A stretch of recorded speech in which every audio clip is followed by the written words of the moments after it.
Hello ਜੀ, ਸਤਿ ਸ਼੍ਰੀ ਅਕਾਲ ਸਾਰਿਆਂ ਨੂੰ। ਉਮੀਦ ਆ ਤੁਸੀਂ ਸਾਰੇ ਠੀਕ ਠਾਕ ਹੋਵੋਗੇ। ਅੱਜ ਆਪਣੇ ਕੋਲ ਫੇਰ ਇੱਕ ਟਾਟਾ ਦੀ ਬੱਸ ਆਈ ਆ 2023 ਮਾਡਲ, ਜਿਸ ਦਾ ਏਸੀ ਪ੍ਰੋਬਲਮ ਆ ਦੋਸਤੋ। ਜਿਹਦੇ ਵਿੱਚ ਤੁਸੀਂ ਦੇਖ ਸਕਦੇ ਹੋ ਡਿਸਪਲੇ ਦੇ ਉੱਪਰ ਆਪਾਂ ਗੱਡੀ ਸਟਾਰਟ ਕਰਨ ਦੀ ਕੋਸ਼ਿਸ਼ ਕਰ ਰਹੇ ਹਾਂ। ਏਸੀ ਇੰਜਣ ਐਟੋਮੈਟਿਕਲੀ ਆਫ ਹੋ ਜਾਂਦਾ ਵਾ ਅਤੇ ਥੋੜ੍ਹੇ ਟਾਈਮ ਬਾਅਦ ਫਿਰ ਇਹ ਫਾਲਟ ਆਉਂਦਾ ਵਾ। ਡਿਸਪਲੇ ਦੇ ਉੱਪਰ ਤੁਸੀਂ ਦੇਖ ਸਕਦੇ ਹੋ ਈ ਪੀ ਦਾ ਫਾਲਟ ਆ ਰਿਹਾ ਵਾ ਡਿਸਪਲੇ ਦੇ ਉੱਪਰ, ਅਤੇ ਏਸੀ ਇੰਜਨ ਸਟਾਰਟ ਨਹੀਂ ਹੋ ਰਿਹਾ। ਅਤੇ ਤੁਸੀਂ ਵੀਡੀਓ ਦੇ ਐਂਡ ਤੱਕ ਬਣੇ ਰਹੋ, ਆਪਾਂ ਤੁਹਾਨੂੰ ਸਾਰਾ ਪ੍ਰੋਸੈਸ ਦਿਖਾਉਂਦੇ ਹਾਂ। ਇਹ ਈ ਫਾਲਟ ਕਿਉਂ ਆਉਂਦਾ ਵਾ, ਕੀ ਫਾਲਟ ਪੈ ਗਿਆ ਵਾ। ਤੁਸੀਂ ਵੀਡੀਓ ਦੇ ਲਾਸਟ ਤੱਕ ਐਂਡ ਤੱਕ ਬਣੇ ਰਹੋ। ਜਿਵੇਂ ਕਿ ਆਪਾਂ ਪਹਿਲਾਂ ਵੀ ਇੱਦਾਂ ਦੀਆਂ ਵੀਡੀਓ ਪਾਉਂਦੇ ਰਹਿੰਦੇ ਆਪਣੇ ਚੈਨਲ ਦੇ ਉੱਪਰ ਵੀ ਕੀ ਫਾਲਟ ਆਉਂਦਾ ਵਾ। ਅਤੇ ਅੱਜ ਆਪਾਂ ਤੁਹਾਨੂੰ ਸਾਰਾ ਪ੍ਰੋਸੈਸ ਦੱਸਦੇ ਹਾਂ ਵੀ ਇਹਦੇ ਵਿੱਚ ਈ ਦਾ ਫਾਲਟ ਕਿਉਂ ਆ ਰਿਹਾ ਡਿਸਪਲੇ ਦੇ ਉੱਪਰ। ਆਪਾਂ ਜਦੋਂ ਏਸੀ ਇੰਜਨ ਸਟਾਰਟ ਕਰਦੇ ਹਾਂ ਆਪਾਂ ਤੁਹਾਨੂੰ ਦਿਖਾਉਂਦੇ ਹਾਂ AC engine automatic he of ਹੋ ਜਾਂਦਾ ਵਾ। ਦੇਖੋ ਸਟਾਰਟ ਕਰਦੇ ਹਾਂ ਫਿਰ ਬੰਦ ਹੋ ਜਾਂਦਾ ਵਾ। ਇੱਕ ਵਾਰ ਦੇਖੋ ਤੁਸੀਂ ਵੀ।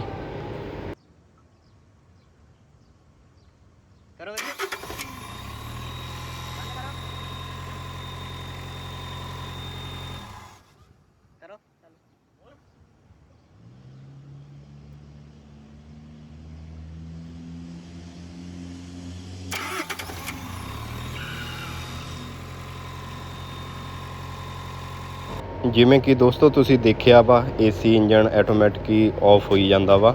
ਈ ਦਾ ਫਾਲਟ ਆ ਰਿਹਾ ਤੁਸੀਂ ਦੇਖਿਆ ਡਿਸਪਲੇ ਦੇ ਉੱਪਰ। ਆਪਾਂ ਹੁਣ ਬੱਸ ਦੇ ਉੱਪਰ ਚੜ੍ਹ ਗਏ। ਜਿਹੜੇ ਦੋਸਤੋ ਇਹਦੇ ਏਸੀ ਕੰਡੈਂਸਰ ਲੱਗੇ ਹੋਏ ਨੇ ਉੱਪਰ 6 ਲੱਗੇ ਹੋਏ ਨੇ, ਉਹਨਾਂ ਵਿੱਚੋਂ 4 ਫੈਨ ਖਰਾਬ ਆ। ਆਲਰੇਡੀ 2 ਹੀ ਚੱਲ ਰਹੇ ਨੇ ਅਤੇ ਜੋ ਇੱਕ ਸਲੋ ਚੱਲ ਰਿਹਾ, ਅਤੇ ਟੋਟਲ 4 ਹੀ ਇਹਦੇ ਕੰਡੈਂਸਰ ਫੈਨ ਖਰਾਬ ਨੇ, ਜਿਹਦੇ ਕਰਕੇ ਹੈਡ ਪ੍ਰੈਸ਼ਰ ਵੱਧ ਰਿਹਾ ਵਾ ਅਤੇ ਉਹ ਫਾਲਟ ਆ ਰਿਹਾ ਡਿਸਪਲੇ ਦੇ ਉੱਪਰ, ਜਿਹੜਾ ਕਿ ਆਪਾਂ ਤੁਹਾਨੂੰ ਦਿਖਾਇਆ ਵਾ ਡਿਸਪਲੇ ਦੇ ਉੱਪਰ। ਆਪਣੀ ਸਕਰੀਨ ਦੇ ਉੱਪਰ ਤੁਸੀਂ ਦੇਖ ਰਹੇ ਹੋ ਈ ਦਾ ਫਾਲਟ ਆ ਰਿਹਾ ਵਾ। ਅਤੇ ਤੁਸੀਂ ਦੇਖ ਸਕਦੇ ਹੋ ਆਪਾਂ ਤੁਹਾਨੂੰ ਫਿਰ ਇੱਕ ਵਾਰੀ ਗੱਡੀ ਸਟਾਰਟ ਕਰਕੇ ਦਿਖਾ ਰਿਹਾ ਵਾਂ। ਅਤੇ ਈ ਦਾ ਫਾਲਟ ਆ ਰਿਹਾ ਡਿਸਪਲੇ ਦੇ ਉੱਪਰ। ਫੈਨ ਚੈੱਕ ਕਰੋ ਤੁਸੀਂ, ਨਹੀਂ ਚੱਲ ਰਹੇ। ਅਤੇ ਆਪਾਂ ਕਵਰ ਖੋਲ੍ਹ ਕੇ ਜਿਹੜੇ 4 ਫੈਨ ਨਹੀਂ ਚੱਲਦੇ ਦੋਸਤੋ, ਉਹਨਾਂ ਨੂੰ ਆਪਾਂ ਰਿਮੂਵ ਕਰਾਂਗੇ, ਖੋਲ੍ਹਾਂਗੇ ਅਤੇ ਉਹਨਾਂ ਨੂੰ ਦੇਖਾਂਗੇ ਕੀ ਪ੍ਰੋਬਲਮ ਆ। ਅਤੇ ਇੱਕ ਵਾਰੀ ਫਿਰ ਤੁਸੀਂ ਵੀ ਦੇਖੋ ਅਤੇ ਫਿਰ ਕਰਦੇ ਹਾਂ ਆਪਾਂ ਤੁਹਾਡੇ ਨਾਲ ਫਿਰ ਗੱਲਬਾਤ।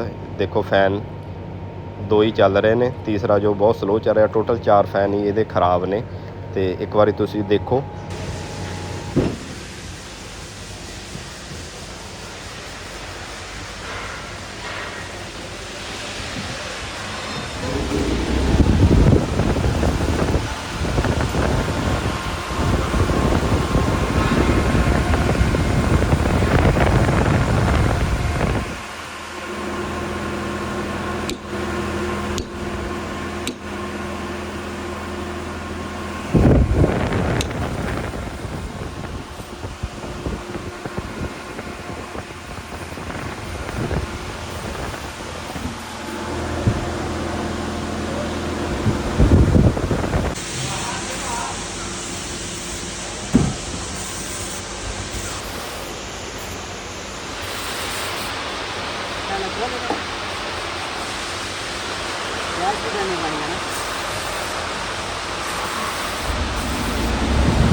ਜਿਵੇਂ ਕਿ ਤੁਸੀਂ ਦੋਸਤੋ ਦੇਖਿਆ ਵੀ ਟੋਟਲ ਇਹਦੇ ਫੈਨ ਖਰਾਬ ਨੇ 4, ਜਿਹਦੇ ਕਰਕੇ ਹੈਡ ਪ੍ਰੈਸ਼ਰ ਵੱਧ ਰਿਹਾ ਵਾ। ਏਸੀ ਇੰਜਨ ਇਹਦਾ ਆਟੋਮੈਟਿਕ ਹੀ ਆਫ ਹੋਈ ਜਾਂਦਾ। ਈ ਦਾ ਫਾਲਟ ਆ ਰਿਹਾ ਵਾ, ਇਹਦੇ ਕਰਕੇ ਹੋ ਰਿਹਾ। ਆਪਾਂ ਫੈਨਾਂ ਨੂੰ ਰਿਮੂਵ ਕਰ ਲਿਆ ਵਾ, ਤੁਸੀਂ ਦੇਖ ਸਕਦੇ ਹੋ। ਇਹਨਾਂ ਨੂੰ ਹੁਣ ਆਪਾਂ ਖੋਲ੍ਹ ਕੇ ਦੇਖਦੇ ਹਾਂ ਕਿ ਬਿਲਕੁਲ ਆਪਾਂ ਨੂੰ ਲੱਗਦਾ ਇਹਦੇ ਵਿੱਚ ਵੀ ਚੱਲਣ ਯੋਗ ਹੈਗੇ ਆ। ਇਹਨਾਂ ਦਾ ਕੀ ਖਰਾਬ ਆ ਅਤੇ ਆਪਾਂ ਰਿਪੇਅਰਿੰਗ ਕਰਾਂਗੇ ਦੋਸਤੋ। ਇਹਨਾਂ ਦੇ ਕਾਰਬਨ ਬੁਸ਼ ਇਹਨਾਂ ਦੇ ਖਰਾਬ ਹੋ ਚੁੱਕੇ ਨੇ ਬਿਲਕੁਲ।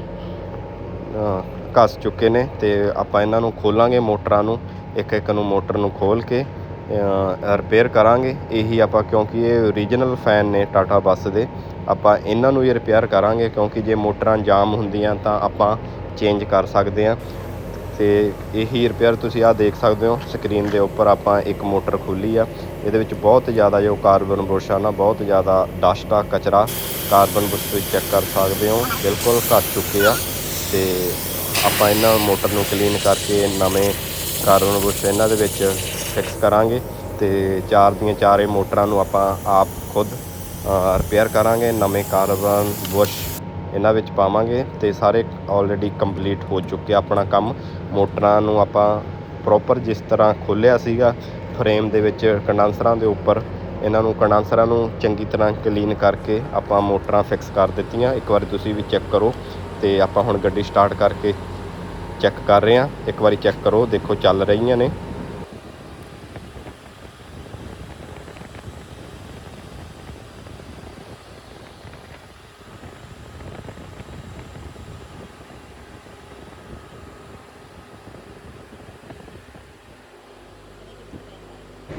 ਹਾਂਜੀ ਦੋਸਤੋ, ਜਿਵੇਂ ਕਿ ਤੁਸੀਂ ਦੇਖਿਆ ਆਪਣੀਆਂ ਵਰਕਿੰਗ ਆਪਣਾ ਡਨ ਹੋ ਚੁੱਕਿਆ ਕੰਮ। ਆਪਾਂ ਇਹੀ 4 ਮੋਟਰਾਂ ਨੂੰ ਵਧੀਆ ਤਰੀਕੇ ਨਾਲ ਕਲੀਨ ਕਰਕੇ ਰਿਪੇਅਰ ਕੀਤੀਆਂ ਨੇ ਤੇ ਉਹ ਫਿਕਸ ਕਰ ਦਿੱਤੀਆਂ, ਪ੍ਰੋਪਰ ਚੱਲ ਰਹੀਆਂ ਨੇ ਬਹੁਤ ਸਪੀਡ ਨਾਲ।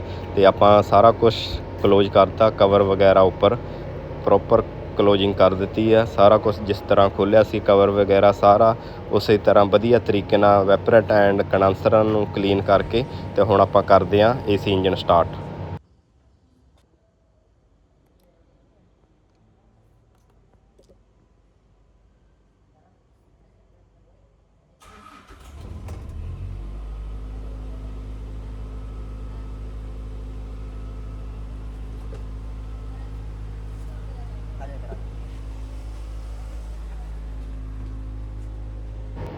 ਉਮੀਦ ਆ ਦੋਸਤੋ ਤੁਹਾਨੂੰ ਵੀਡੀਓ ਵਧੀਆ ਲੱਗੀ ਹੋਊਗੀ, ਬਹੁਤ ਜਾਣਕਾਰੀ ਮਿਲੀ ਹੋਊਗੀ ਤੇ ਆਪਣਾ ਜੋ ਫਾਲਟ EP ਦਾ ਆ ਰਿਹਾ ਸੀ ਉਹ ਕਲੀਅਰ ਹੋ ਗਿਆ ਵਾ। ਤੁਸੀਂ ਦੇਖ ਸਕਦੇ ਹੋ AC ਇੰਜਨ ਆਪਣਾ ਚੱਲ ਰਿਹਾ, ਬਹੁਤ ਵਧੀਆ ਕੂਲਿੰਗ ਹੋ ਰਹੀ ਆ।